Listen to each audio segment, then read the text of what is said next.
হ্যাঁ, কি বল শান। ওই রাস্কেলটা স্মাগলিং র্যাকেটের সঙ্গে যুক্ত।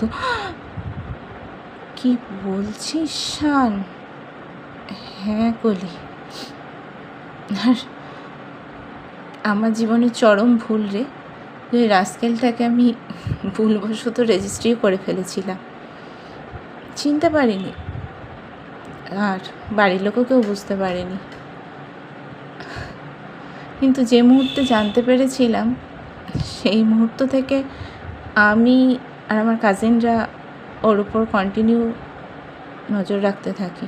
তারপর তুই তো জানিস আমার বাবা, আমার মামা গোয়েন্দা বিভাগে আছে। হ্যাঁ, সে তো ছোটোবেলা থেকেই জানি, তাদেরকে খবরটা জানাই।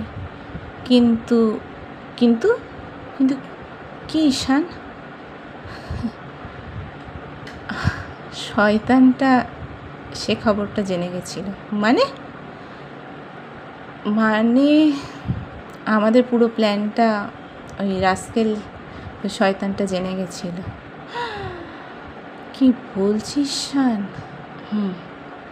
আর তাই রাত্রে আমার কাজিনদের সকলের খাবারের মধ্যে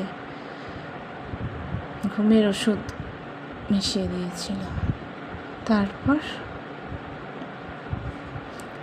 আর কি, মাঝরাতে আমার কাজিনরা যখন অঘরে ঘুমোচ্ছে, তখন আমাকে মুখ হাত পা বেঁধে শয়তানটা তুলে নিয়েছে।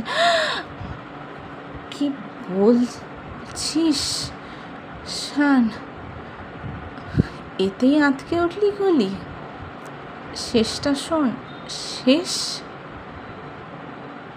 হ্যাঁ রে। তারপর ওই শয়তানটা গভীর জঙ্গলের মধ্যে একটা শান জোকের খনির মধ্যে আমাকে ফেলে দিয়েছিল। তখন আমার ঘুমটা জাস্ট ভেঙে গেছিল, বিশ্বাস কর। আমি ছটফট করতে থাকি, কিন্তু কোটি কোটি ঝোঁকের স্তূপ আমার উপর কলি।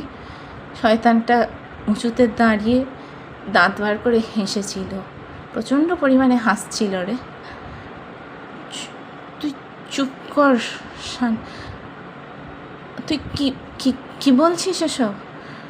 আমি সব সত্যি কথা বলছি তোকে কলি।